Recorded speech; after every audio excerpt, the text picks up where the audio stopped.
Bueno, muy bien. Vamos a tomar nuestro tercer tema de esta introducción a la literatura sapiencial y en esta oportunidad vamos a abordar la figura del sabio. Entonces, me voy a permitir compartir la pantalla para que sigamos algunas pautas que tenemos allí descritas. Bueno, muy bien. Bueno, ya hemos caminado un, hemos hecho un caminito y ya estamos familiarizados con el contenido de la tradición sapiencial. ¿No? Y entonces, obviamente, cuando ya hemos hablado de literatura sapiencial, de tradición sapiencial, obviamente también lleva a preguntarnos quiénes eran los representantes de esta tradición sapiencial, ¿no? ¿Cuáles son los contornos de la figura del sabio? ¿Cuáles los escenarios de su actuación? Y entonces vamos a mirar cuatro escenarios, cuatro ámbitos en los cuales podríamos pensar que se mueve el sabio, donde desarrolla el sabio su ejercicio de enseñanza, de instrucción, de reflexión, etcétera, etcétera, ¿no? De dónde toma también, porque cuando hablamos de tradición sapiencial, recordemos que estamos diciendo que una cosa es la literatura sapiencial que ya conocemos, pero otra cosa es que la tradición sapiencial también está no solamente o no se reduce, como decía uno de los autores que vimos, no se reduce solamente a los escribas, a los profetas, a los reyes, a los maestros, sino que también es tradición propia del pueblo, ¿no? Propia del pueblo. Entonces, en ese orden de ideas vamos a mirar el primer ámbito o el primer lugar o el primer contorno donde podemos encontrar la figura de un sabio. Entonces, el primer ámbito es el ámbito privado, ¿sí? Vamos a ver que lo que nos debe quedar claro desde el principio es que el contenido del término hakam, que nosotros vimos hace 8 días, que se traduce como sabio y que está vinculado obviamente a la esfera escolar, porque es el que instruye, el sabio, ¿no? El que instruye, y también a la esfera pública. Sin embargo, no podemos pensar que solamente es ahí el lugar donde encontramos al sabio, al hakam, sino que también es importante mencionar la familia y la tribu, porque en la familia y en la tribu esas fueron las primeras, dijéramos, sedes del origen, uso y conservación de la sabiduría israelita, ¿sí? No solamente en las escuelas o ahorita vamos a mirar los otros ámbitos, pero también es importante eh, que recordemos la conservación de la sabiduría se da también desde el hogar, ¿no? Desde el hogar mismo. Entonces, en Proverbios y en Eclesiástico principalmente, nos encontramos con la fórmula escucha, hijo mío, o encabezando algunas de las instrucciones que ya vimos algunos ejemplos y que aquí tenemos otros textos que nos pueden corroborar eso, ¿no? Entonces, esa fórmula, hijo mío, se utilizó también por los sabios al dirigirse a sus pupilos. Pero eso nos indica que así como los sabios también a sus discípulos los llaman hijos, eso nos indica o nos hace pensar que el padre desempeñaba en el ámbito familiar tareas sapienciales, ¿sí? Entonces la figura del padre es muy importante. Él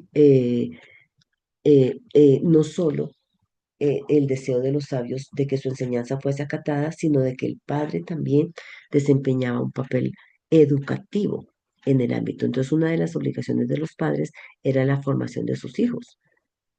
Pero podemos decir que tanto en las tradiciones religiosas, pero también en la convivencia en general, ¿no? O sea, no solamente era la transmisión de la fe, que evidentemente eso era lo más importante, esa es la transmisión, el padre tenía esa obligación, pero también de las relaciones interpersonales, porque recordemos, entre otras cosas, aquí tenemos Éxodo 12, 26 y siguientes, Deuteronomio 4 y Deuteronomio 6, y hay otros textos.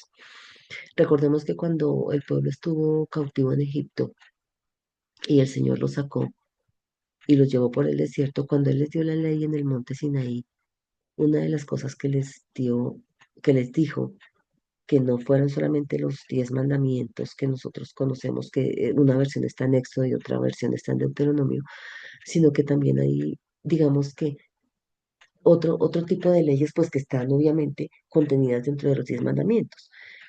Y sabemos que de los 10 mandamientos los podemos resumir en dos, que es amar a Dios sobre todas las cosas, y eso implica guardar el día de reposo, eso implica no jurar su nombre en vano, su santo nombre en vano, en fin, todo lo que tiene que ver con Dios, amar a Dios. Pero el segundo perdón, que es amar al prójimo. Y dentro de amar al prójimo hay un gran sinnúmero de mandamientos, ¿no? Y que están descritos ahí en la ley. Entonces el Señor les dijo, ustedes cuando entren a la tierra de Canaán no van a ser como esa población. O sea, ¿qué significa no hacer como esa población? Ustedes no van a vivir con los cánones sociales y con los valores sociales que que tienen estas naciones. O sea, eso no es posible que se dé. Y entonces, pues la ley ha sido dada para eso, ¿no? Entonces, por eso los padres tenían que enseñarles, entonces, no solamente la tradición religiosa, sino también cómo construir un proyecto comunitario, la convivencia en general. Eso que encierra ese segundo mandamiento, amar al prójimo. Y entonces los padres eran, y eso es sabiduría, ya lo hemos venido viendo, ¿no? Es sabiduría. Entonces los padres tenían sobre sus hombros esa responsabilidad. Entonces en el ámbito familiar se da una línea ininterrumpida de transmisión de conocimientos de padres a hijos, como se deduce también de Proverbios capítulo 4 de los versículos 3 en adelante, ¿no?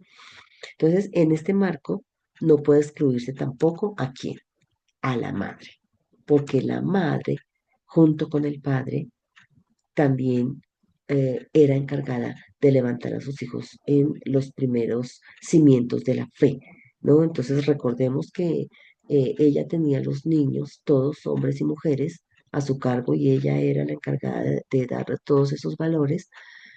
Y cuando ya el niño hombre cumplía su edad como 12 o 13 años, que se conoce más adelante se va a conocer como el hijo del mandamiento, él pasaba al cuidado del padre, ¿no?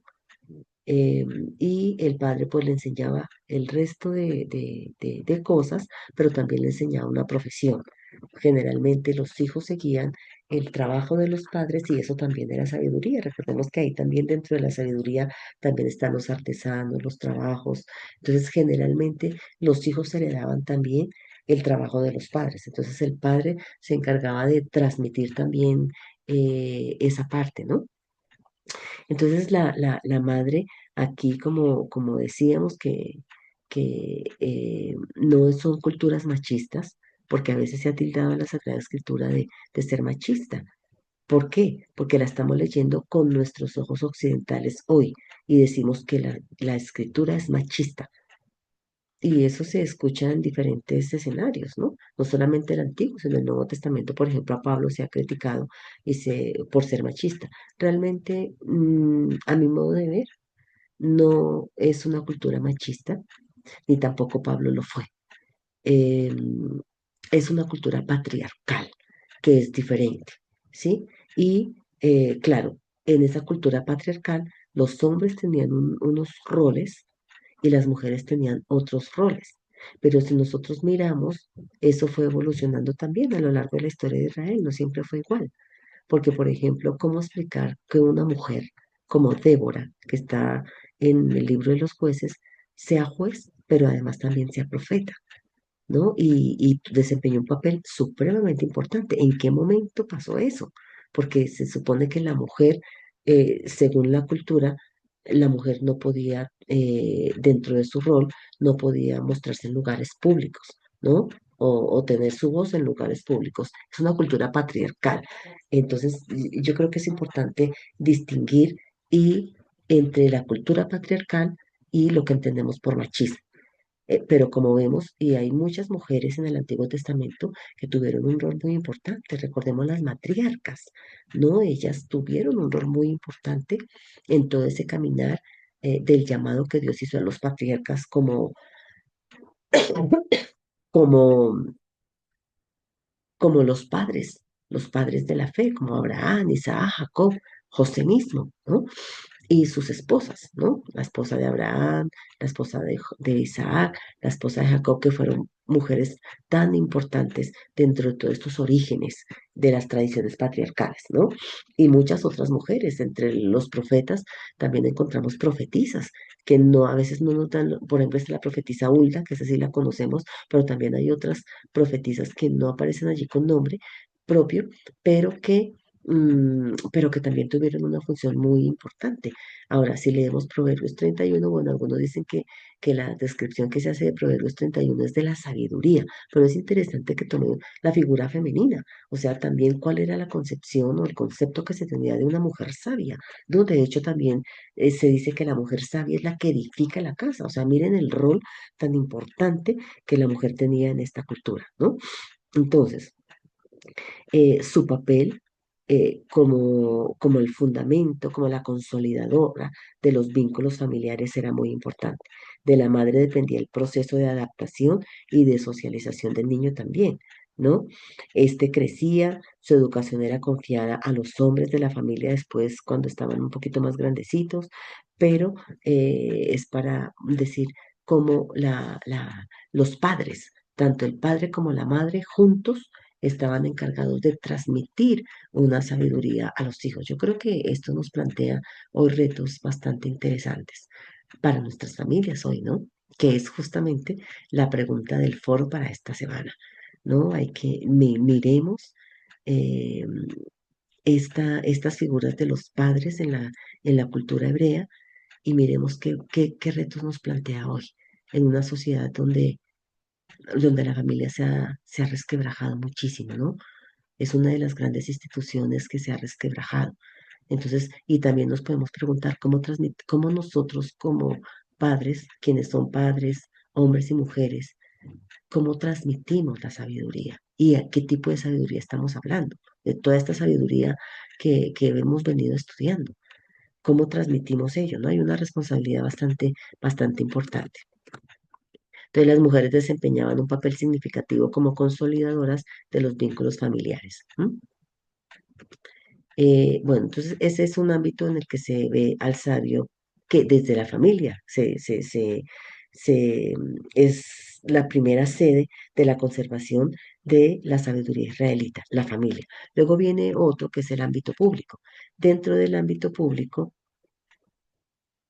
miremos lo siguiente. La esfera pública parece ser la sede más apropiada para la empresa sapiencial. Porque vamos a ver por qué. En un primer momento, miremos la tradición egipcia. En el mundo extrabíblico, contamos con las tradiciones de Egipto y Mesopotamia que nosotros hemos venido mencionando, porque Israel estuvo en contacto con estas civilizaciones y obviamente tuvieron una influencia muy grande, no solamente en la tradición sapiencial, en todo lo que es la sapiencialidad, sino también en la literatura, ¿no? Y en muchas concepciones, pero que a la luz de la revelación, obviamente tuvieron giros teológicos importantes. Entonces, por ejemplo, en el primer libro de los Reyes, allí 5:10 se dice que la sabiduría de Salomón era mayor, perdón, que la sabiduría de todos los orientales y que toda la sabiduría de Egipto, ¿no? Entonces, aquí ya en este texto nos están mencionando la sabiduría de Egipto, ¿no?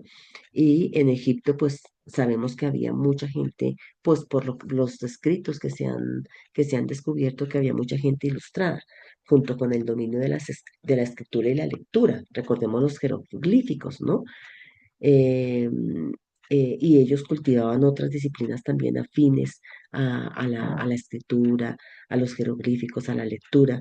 Entonces, es muy interesante. Ahora también es importante recordar que por la literatura que se compuso entre los años 1600 antes de Cristo y el siglo primero, también después de Cristo, de la era cristiana, se puede inferir que la tarea de los sabios egipcios incluía también disciplinas relacionadas con el cultivo de una conducta adecuada. Recordemos que en Egipto no se tiene la concepción del pecado como como se entiende ya en el cristianismo posteriormente, ¿no? No se tenía esa idea, sino que digamos que toda la educación se daba y todo giraba en torno a tener un buen comportamiento. ¿sí? A tener un buen comportamiento, el desarrollo de buenos hábitos del lenguaje, los secretos del protocolo y la etiqueta de los cortesanos. Miren, ese era el ámbito público y ahí era donde se cultivaba la sabiduría, ¿no? También en el área administrativa, en el área militar. Ahí se confiaba a los sabios la formación de los herederos de los reyes, de quienes iban a ser los sucesores también en el ámbito administrativo, pero también familiar, todo lo que tenía que ver con la corte.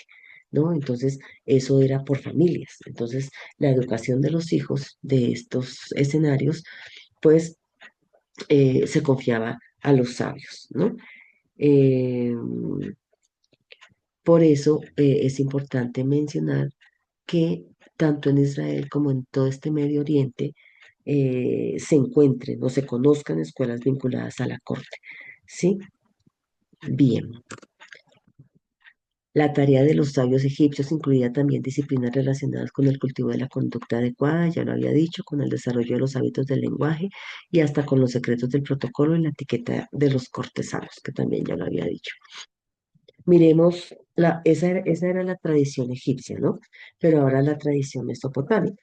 Entonces, en la tradición mesopotámica, en Sumer, pudieron ser consideradas sabias las personas que hacia el final del cuarto milenio antes de Cristo inventaron un sistema de escritura semipictográfico y escribieron un manual elemental para enseñar los signos. También se cultivaban, ¿no? Estaban los escribas. En Mesopotamia también, porque los escribas no solamente eran de Israel, sino que todas las civilizaciones tenían escribas. Los reyes, todos tenían escribas para que se anotara eh, todas las gestas de los reyes, ¿no? Entonces se enseñaba. Por otro lado, en la literatura cádica, el sabio por excelencia es el rey. El resto pertenecía a diferentes categorías profesionales. Estaban los artesanos, los arquitectos, el personal del culto, los adivinos, los exorcistas, cirujanos, consejeros reales y por supuesto maestros y escribas. O sea, había toda una categorización como nosotros vimos en todo el Medio Oriente. Vimos en la primera clase. Entonces, todos estos grupos de profesionales entraban dentro de toda esa gran categoría de los sabios. ¿Sí? Bien, miremos en la tradición israelita. Entonces, en la tradición israelita, la corte. Entonces, en Israel específicamente, la sabiduría era un atributo fundamentalmente del rey. Por eso es importante que por eso es importante que recordemos a Salomón, ¿cierto? Pero que también recordemos que en Isaías 11:2 el guía mesiánico escatológico recibiría del Señor dones especiales. O sea, estaría lleno del espíritu de sabiduría y de entendimiento. ¿Por qué? Porque él iba a venir a reinar, ¿no? Entonces, cuando nosotros recordamos que esta profecía se cumple en Jesús, en Jesucristo, ¿cierto? Él es el rey mesiánico que tanto se había esperado y que él ha venido a establecer un reino con justicia. Cuando vemos la manera de obrar de Jesús, decimos, ese es el reino, ese es el reino. O sea, no solamente enseñaba, sino que también dignificaba, buscaba la justicia y el amor a todos, independientemente de que fueran judíos o no lo fueran, israelitas o no israelitas. Entonces, cuando vemos, decimos, él estaba lleno del espíritu de sabiduría y entendimiento, que es esa es la sabiduría bíblica, ¿no? O sea, estudiar los evangelios sinópticos y estudiar la vida de Jesús y lo que él hizo, ese es el reino, es entender el reino, ese es el reinado del Mesías escatológico, ese es, y esa es la sabiduría y el entendimiento, tener el equilibrio, si se quiere nuevamente, de restaurar esa relación con Dios, con el entorno y con el otro, ¿no? Entonces, es interesante, ¿no? Pues, y por otro lado, aunque el rey era el sabio por excelencia, los monarcas se rodeaban de consejeros políticos y militares también. Entonces, es interesante ver en estos textos, aunque no tenemos, digamos, como fuentes exactamente que nos hable de la tradición israelita y cómo se daba en la tradición israelita, por ejemplo, en la corte. Pero primero tenemos algunos versículos, sobre todo en el libro de los Reyes, que nos muestran un poquito cómo era la dinámica, ¿no? De las cortes, de la corte en Israel. Pero también, por otro lado, cuando nosotros hemos estudiado cómo era la dinámica en Egipto y en Mesopotamia, podemos inferir que por esos modelos también se podría dar en Israel, dado que había mucha influencia y así se entendía en el cercano Medio Oriente. Entonces, hay una vinculación muy interesante del consejo a la sabiduría de los reyes, ¿no? Los que tienen el consejo. Entonces, el consejo puede tener lugar en los ámbitos municipal, en los administrativos, por ejemplo, tenemos en Ezequiel 7:26, en Esdras 18, pero donde más imprescindible se hace es en la esfera política. ¿No? En la esfera política los consejeros estaban muy presentes. A pesar de su supuesta sabiduría, los monarcas, ahí en el segundo libro de los Reyes, capítulo 18, y en Proverbios 20 y 18 se habla de los consejeros políticos y militares. El propio David contaba con Ahitófel y Husai, que están en el segundo libro de Samuel capítulo 17. Ellos eran consejeros del rey. Ahora, ¿por qué se necesitaba que los reyes tuvieran consejeros? Porque obviamente si el sabio por excelencia es el rey, porque esa es la idea, ¿cierto? Pero de todas maneras, si el rey tenía un corazón malo, él podía llegar a ser arbitrario y reinar desde la injusticia. Entonces era importante que se rodease de consejeros políticos para que le ayudasen a tomar, a mirar las cosas con más claridad y a tomar decisiones que fueran beneficiosas para el pueblo, para él y para el pueblo. Entonces por eso era importante no dejar la libertad. Eso también lo dice la Torá, o sea, el Pentateuco. También dice, el rey no tendrá sobre él solo la única decisión. Tiene que estar rodeado de consejeros, ¿no? Es importante. Y recordemos que Roán, el hijo de Salomón, cuando subió al trono, el pueblo le pidió que descargara el yugo que sobre ellos estaba, porque Salomón fue un gran constructor. Y pues obviamente para poder hacer todas las obras que nos narran estas narrativas de reyes, de Salomón, de Samuel y de reyes, de estos grandes reyes que pasaron a la historia como David y Salomón con la monarquía unida, pues obviamente él utilizó mucha mano de obra, dijéramos, ¿no? Y entonces ellos ya estaban muy cansados. Hablaron a Roboam, él fue a los consejeros que tenía su padre y los consejeros le dijeron, escucha al pueblo porque el pueblo está cansado. Ya se han hecho las grandes construcciones que se tenían eh, en mente, pero baja, escucha al pueblo y tendrás al pueblo contigo.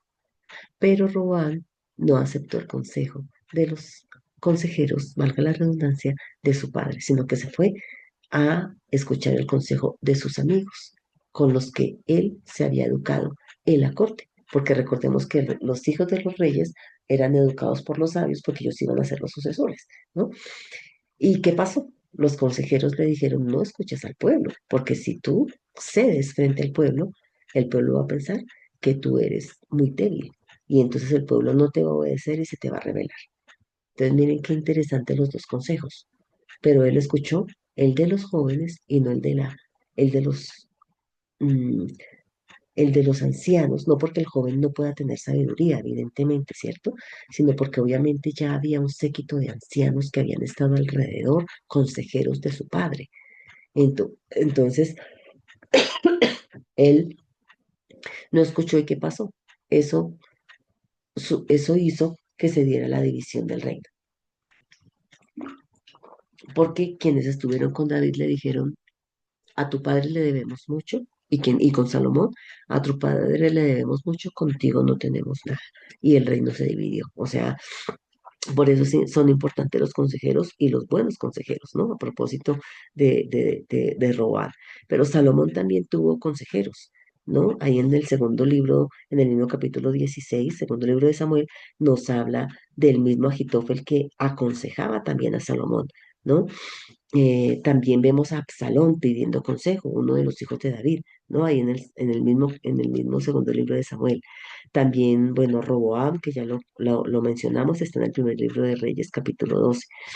Entonces, en el Antiguo Testamento, esa relación de la sabiduría con el consejo aparece también en contextos extraisraelitas, por ejemplo, en Egipto también, ¿no? Leemos en Isaías, dice, los sabios del faraón son mencionados, Isaías 19:11. Eso quiere decir que, miren lo que estábamos diciendo, ¿no? O sea, que tanto en todo ese cercano oriente, eh, también se tenían consejeros políticos, ¿no? Bien, en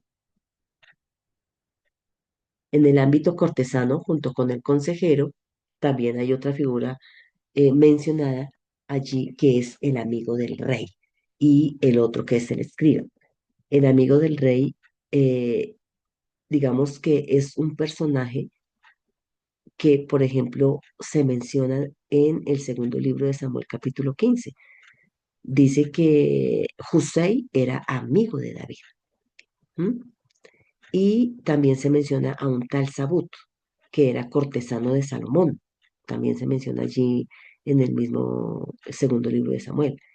De Husai, el primero, sabemos que utilizó su sabiduría para poner a salvo a David. Pero de Sabut, que era consejero de Salomón o amigo de Salomón, no conocemos realmente nada, ¿no? No se menciona sino solamente eso, que era cortesano de Salomón.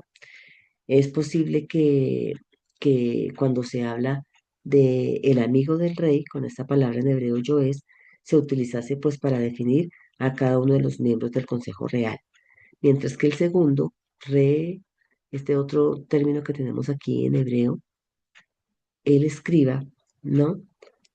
Podría ser también el consejero privado, puede ser el rea re ja melech, el consejero privado, que sería el amigo del rey. O sea, sería alguien muy, muy personal, alguien que estaba muy cercano al rey.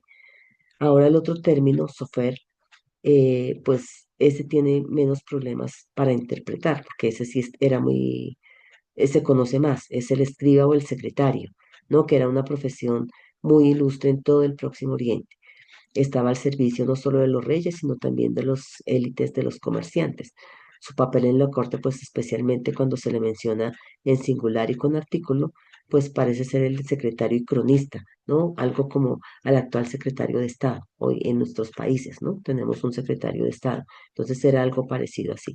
Probablemente pues estaba a la cabeza del conjunto de los escribas también, el escriba, ¿no? Entonces, esta es en la tradición israelita lo que tiene que ver con la corte. Ahora, hay algo muy importante y es el templo. Entonces, de esta serie de datos que hemos venido tocando y de las que hemos venido hablando, se puede deducir que en el ámbito cortesano se proveía y se cultivaba la tradición sapiencial.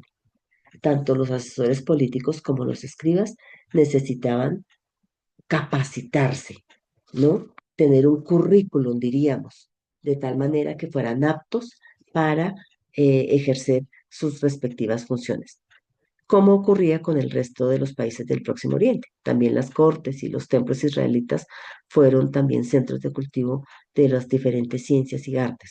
Los santuarios, por ejemplo, con su cuerpo de sacerdotes y sus propios escribas, se convirtieron también en un foco de la actividad cultural, más relacionada probablemente con la conservación y la transmisión de la fe, ¿no? De las tradiciones religiosas, ¿no?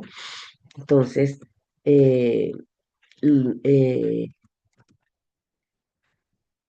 tenemos como registros en los libros de Reyes, nos habla de los anales del reino de Judá y de los anales del reino de Israel. Posiblemente eso fue escrito por sacerdotes que allí se encontraban. Entonces es fácil deducir de todo lo que hemos venido diciendo que los distintos tipos de literatura del periodo monárquico se debe a la pluma de los escribas cortesanos o sacerdotes, ¿no? Que estaban allí. ¿Mm? Entonces, bueno, hemos hablado de tres ámbitos en donde se cultivaba la tradición sapiencial. La familia, el ámbito que era el ámbito privado, el ámbito público, que era la corte, ¿no? Y dentro de la corte, dentro del ámbito público está la corte, pero también están los templos, ¿no? Y ahora miramos también uno siguiente que es la escuela, ¿no? Entonces, ¿qué podemos decir de la sabiduría escolar? No tenemos datos propiamente en el Antiguo Testamento, pero tenemos alusiones a la existencia de escuelas en el antiguo Israel. La única mención explícita tardía que tenemos es en el siglo segundo antes de Cristo. En el libro del Eclesiástico 51:23 dice, vosotros ignorantes, venid a mí y habitad en mi escuela, ¿no? Eso quiere decir que sí había escuelas, pero no tenemos como datos muy, muy antiguos, sino eso es un dato muy, muy, pero si estamos hablando del templo, de los escribas, de los cortesanos y de la educación de los hijos de los reyes que eran los que iban a asumir, pues seguramente había escuelas, ¿no? Había escuelas. Se puede deducir no solo la existencia de escuelas del antiguo Israel, sino también un dato sobre su naturaleza. Los alumnos podían vivir probablemente en ella, ¿no? Que es lo que nos dice aquí este libro, ¿no? Del eclesiástico. Eh, bien. Ahora, de Coelet se dice también, Coelet también en 12:9 dice que además de ser sabio, enseñó a la gente lo que él sabía, ¿no? O sea, era sabio y enseñó. Entonces, recordemos que ustedes están viendo el libro del eclesiástico, que a veces se traduce o generalmente se entiende como el predicador, pero podríamos entenderlo no tanto como el predicador, sino como aquel que convoca en asamblea para instruir, ¿no? Entonces era un sabio y él enseña, ¿no? Él enseña. Entonces la personalidad del hakam, del sabio, está en la relación con la enseñanza. Y esta exige un lugar de transmisión de conocimientos, claro, ¿cierto? Un lugar. Entonces, casi con toda seguridad, al menos a partir de la segunda parte del tercer siglo antes de Cristo, existieron escuelas en Israel, ¿sí? Podemos mencionar. También podemos hablar de la enseñanza, incluye varias sedes posibles, desde la propia casa del maestro hasta los lugares públicos concurridos, ¿no? Entonces, hablábamos de probablemente alrededor del templo pudieron haberse dado escuelas precisamente para la transmisión, para la enseñanza. Entonces, los especialistas van poco a poco abriéndose eh, a la probabilidad de la existencia de escuelas, ¿no? Eh, bien, y precisamente ¿por qué? Porque hemos hablado de Egipto y Mesopotamia y allá existían. Así que obviamente podemos pensar que por analogía en Israel también tuvieron que haber existido instituciones educativas para garantizar la preparación de los escribas, de los chicos que iban a estar desempeñando funciones administrativas, militares en la corte del rey, en fin, ¿no? Entonces seguramente también está. Bueno, aquí, por ejemplo, en el primer libro de Reyes 12:8 se dice que Roboán desechó el consejo de los ancianos y que ya lo habíamos mencionado, pero dice y consultó a los jóvenes que se habían educado con él para tomar el dato y decir, ah, bueno, él fue educado con otros para entrar a la corte. O sea que sí tuvo que haber existido escuelas, por lo menos, ¿no? Entonces, algunos textos nos permiten hablar también de escuelas proféticas, ¿no? Eh, de escuelas asociadas con los santuarios. Por ejemplo, el segundo libro de los Reyes 6:1 habla de la comunidad de profetas en torno a Eliseo. Eh, el profeta Isaías también menciona a sus discípulos en el capítulo 8:16. Elí ejerce sobre el joven Samuel un tipo de instrucción. No se puede negar que algunos santuarios albergaban cierto número de, como cuartos, dijéramos, para casas de formación. El sacerdote Jehoiada también había instruido al rey Josías o al rey Joás en segundo libro de Reyes 12:3. Entonces, bueno, también es interesante, ¿no? Bien, ahora tenemos que hablar, ya hemos hablado entonces de la figura del sabio. Ustedes pueden complementar todo esto de la figura del sabio y cómo fue evolucionando en Israel con el video que tienen para esta semana o como otro recurso aparte de las lecturas que ustedes han realizado y lo que hemos hablado en clase. Hay un video muy interesante por el biblista José Luis Sicré. uno de los grandes biblistas que ha trabajado no solamente los profetas, sino también los libros sapienciales.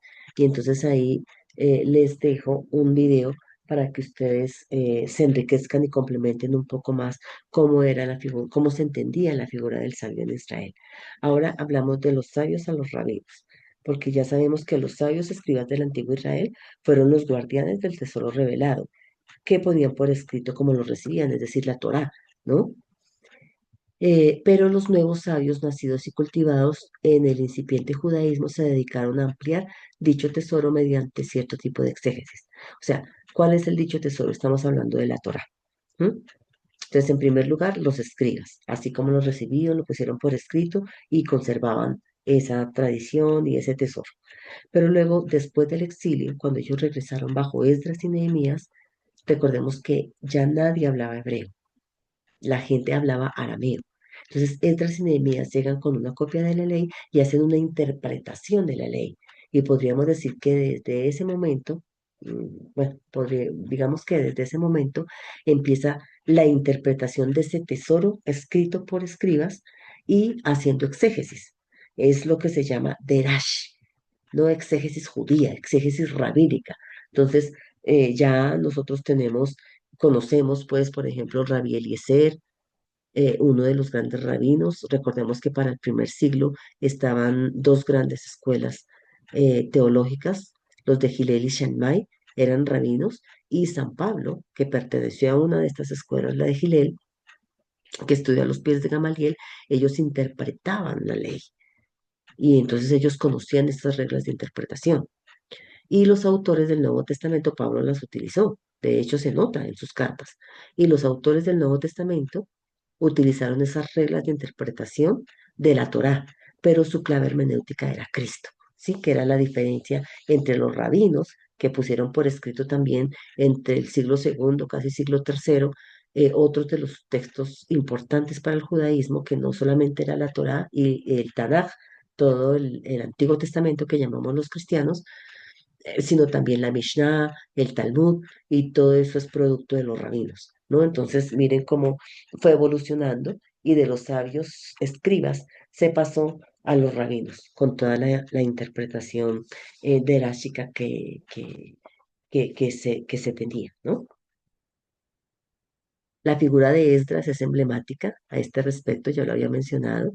Este experto en la ley de Moisés desplegó su actividad investigando, o sea, es el Derash, ¿no? Y enseñando la Torah, ¿no? Entonces, bueno, ahí podríamos decir que como que hunden las raíces todo este movimiento rabínico, ¿no? Desde atrás, desde Esdras y Nehemías, y de ahí para adelante fue evolucionando, fue progresando hasta que llegaron estos grandes rabinos que ya conocemos de la época tanaítica, del siglo primero y siglo segundo después de Cristo, ¿no? Con la interpretación de la ley, aplicando métodos de interpretación derásica, que significa investigar, discernir, estudiar la Torah para actualizarla. O sea, eran hermenéuticas para actualizar cuál es la voluntad de Dios en este contexto en el que estamos viviendo, cómo entender la ley que está escrita así, cómo interpretarla y entenderla para poderla actualizar hoy.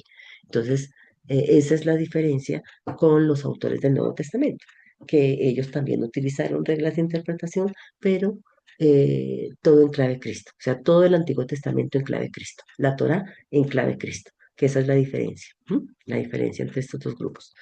Bien, entonces la actividad del sabio se percibe también en Ben Shirá, en el capítulo 35, 32 y el capítulo 24, o sea, en el eclesiástico.